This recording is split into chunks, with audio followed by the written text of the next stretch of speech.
You're watching Goeiemorgen, Good Morning. We've got something really fun and creative happening in the studio now. It's time for some arts and crafts.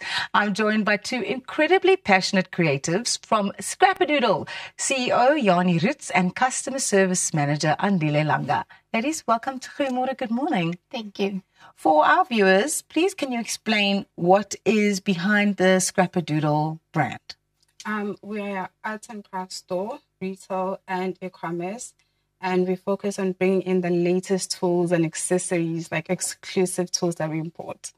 Right. And where are you based in the brick and mortar store?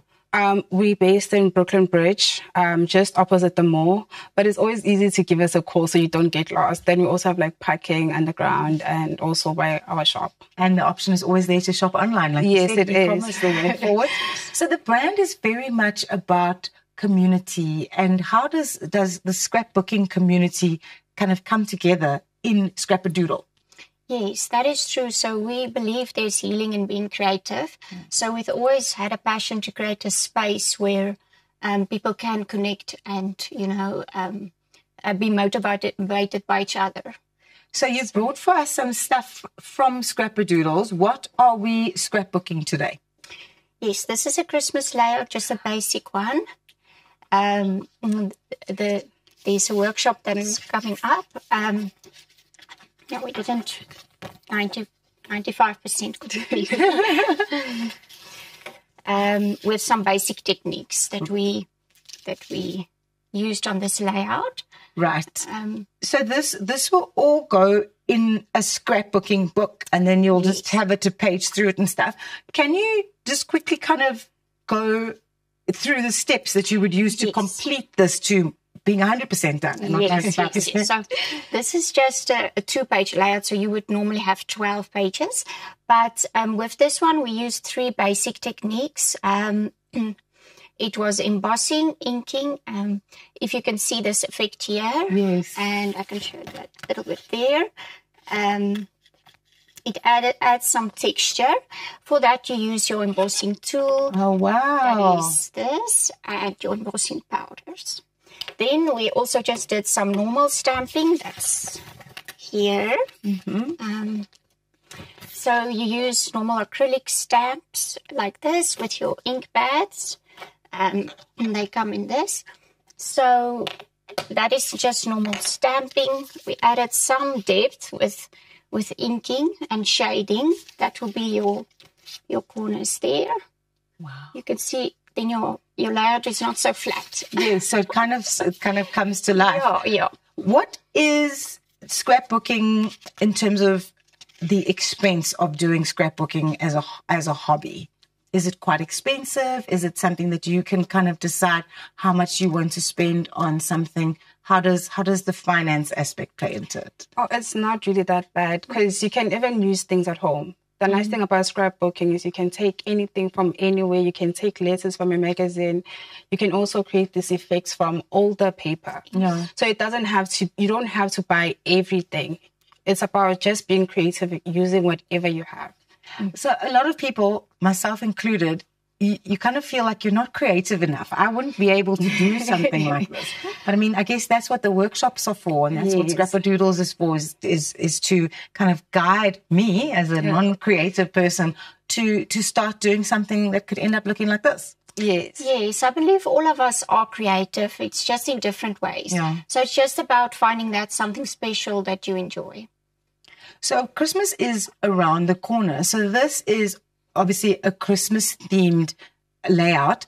This is something that you could make as a gift to give to someone, right? Yes, we do have frames. They love to put a 2-page layout in a frame.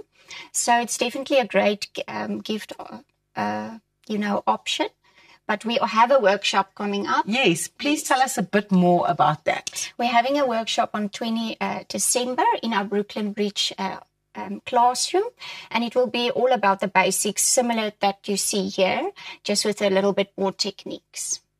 Well, where can people find more information about Scrap-A-Doodles?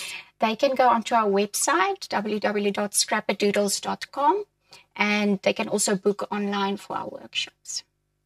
Wow, this is so creative. I think if you say anybody can do it, then I guess I can also try. Scrapperdoodles, you can go and check out their website, and you can also get creative, especially around Christmas time.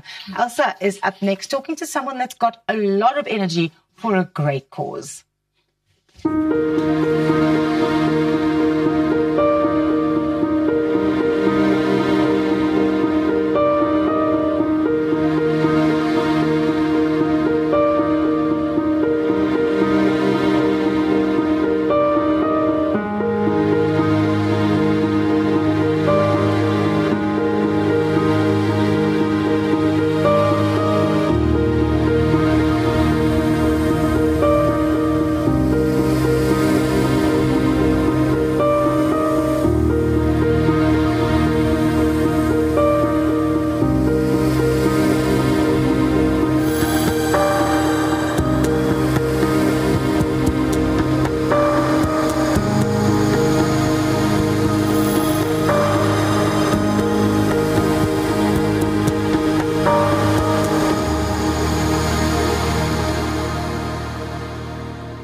Max Williamson, 'n onderwyser van Hoërskool Lichtenburg en stigter van die Max Making Miles projek, het onlangs 'n 175 km op teerpad afgelê om geld in te samel vir die Abraham Kriel Kinderhuis in Potchefstroom.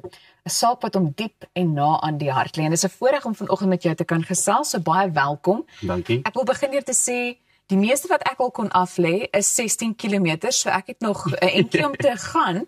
Maar waar het die idee ontstaan om 175 km te hardloop vir die kinderhuis? Ag, ek kom van Lichtenburg af en ek was in Potch 'n student. Ja. En ek het eendag net so in my huis gesit, toe kyk ek op Google Maps vir roetes na Potch toe en as jy van Lichtenburg af Potch hardloop, ry, dis 120 kilos. Ja. En ek kyk na die verskillende roetes, ek sien, o, hier is een wat 170 kilos, is dit toch so, ag, kom ek doen nou maar so ver, ek kyk of ek dit reg kry. Kan jy dit ook? En toe kry ek dit nou op die einde toe reg. Goed, so dis baie duidelik dat die Abraham Kriel Kinderhuis jou na in die hart lê. Waarom? Jong, ek het baie projekte al by hulle gedoen en jy weet, soos ek voel as man, jy weet, moet ek daarom ook 'n bietjie teruggee en jy weet, daar's so wonderlike kinders in die kinderhuis en toe dog ek, weet jy wat, kom ek doen 'n groot projek wat vir hulle sal baie beteken, verstaan? Ek dink dit gaan noodwendig altyd oor die aantal geld wat geskenk word, maar die image. En dit het nou toe goed uitgewerk op die einde. Maar nou is ek nuuskierig om uit te vind, hoe het jy jouself fisies en geestelik voorberei vir so 'n uitdaging? Jong, ek het eintlik my brein afgesit.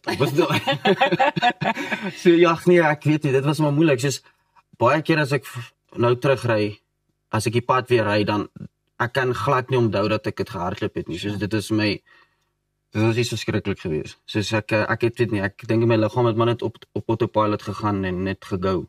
Ja. Ja. Autopilot is die woord wat ek ook wou gebruik het. En hoe lank het dit jou toe nou geneem om hierdie 175 km te voltooi? Ek het 27 ure gehardloop aan mekaar. Ek het op Ventersdorp het ek daarom vir so 30 minute gelê, 'n breakfast al geëet. Dit was so 2:00 die oggend. So ek kon daarom 'n breakfast inkry. Maar ja, dit was wel so net so oor die 27 ure. Nou jy het selfs in die reën en die weerlig aangehou hardloop.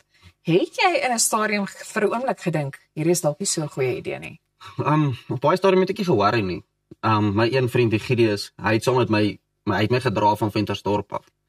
En die weerlig het kwaai begin slaan en dit kwaai begin reën en hy is net so ek wil nie nou doodgaan. Ek sê al wat ek wil sê is, as ons dit nou nie maak, is dit nou ons tyd. So, toe gaan ons maar aan. En hoe het jy die oomblik beleef toe jy uiteindelik by die kinderhuis instap? So, my eerste gedagte was, toe ek om die draai kom, toe die kinderhuis al deur onder, sê ek, ag nee, hoekom moet ek nog so ver wees? Maar ek weet nie, soos ek was maar baie die mekaar gewees, ek het bloed begin opgooi en bloed begin piepie toe ek aankom. Ek het te veel pynpille gedrink, maar Sure. ek weet nie, ek was maar bietjie die mekaar, maar dit het vir my baie beteken, want toe ek aankom, toe kom een van die kinders na my toe begin hulle so om my te vat. Ek hou nie nog van as mense om my vat nie, maar toe begin die een kind so om my te vat en ek vra vir hom wat's fout. Hy sê vir my, nee, ek wil maar net voel of oom reël is. En dis toe alles my nou tref is, ek kon iets wonderliks vir hulle doen en almal kyk vir my met so groot oë en vir my voel dit of ek dit nie eens reg gekry het nie. Maar ek kan dink dat so iets, dit beteken vir hulle baie, maar ek dink dit moet uiteraard vir jou ook baie beteken, wanneer jy uiteindelik tot verhaal kom? Ja, dit beteken vir my baie, soos baie keer voel dit vir my dat ek shortcuts vat. So veral vir die jonger generasie, ek dink ons mans doen nie genoeg nie. Ja, en toe voel dit het my vir my gevoel, weet jy wat, ek kon daar 'n bietjie my hand opsteek as 'n man, en jy weet, as jy sien in die jong kerk is maar meestal dames wat hulle hande opsteek, en jy weet, ek is bereid om te help. Ja. En dit het ook maar vir my baie beteken om gesê, weet jy wat, ek kon daar ook nog iets doen, wat ietsie kan beteken, ja. So sal jy iets soortgelyk aanpak? Ek het 'n gedagte in kop, want ek het nou mos nou 'n hele ding geskep, maar ek gaan dit nie nou sê nie, want my ouma gaan my doodmaak. Okay. Sy gaan vir my sê, maar ek sê ek is nou klaar. Jy sê ek my gesê, is klaar met sulke goed. So ek het 'n gedagte, iets wat dit gaan my 2 weke vat om te doen, maar ek het iets in gedagte. Goed, ons het so 'n paar sekondes oor, ons gaan vir jou dophou, want ons is nou nuuskierig om te weet wat dit is waarna jy verwys, maar wil jy dalk net ter afsluiting ietsie sê oor die Max Making Miles projek? Hier is maar net iets wat ons geskep het, 'n gedagte wat opgekom het, en ons het 'n back-to-body campaign geskep vir daai spesifieke run, en dis maar hoe dit begin het, en maar net so ontplof. Ja. Ja. Ek dink jy is 'n inspirasie, so baie dankie dat jy ons ook kom inspireer het en kom motiveer het om dalk so 'n bietjie meer kreatief te dink na aanleiding van die verskil wat 'n mens kan maak. En ja, ons sal jou dan nou maar op sosiale media platforms Nee, dankie. dophou en volg. Ek sê almal hier by die studio kom al en sê kom draf saam. Daar is dit nou. Ek gaan net baie drasties met begin oefen, maar ons sien uit daarna. Baie dankie. Nou ja, bly ingeskakel, want net hierna bespreek ons alles wat jy moet weet oor Black Friday. Jy's by Goeiemôre, good morning.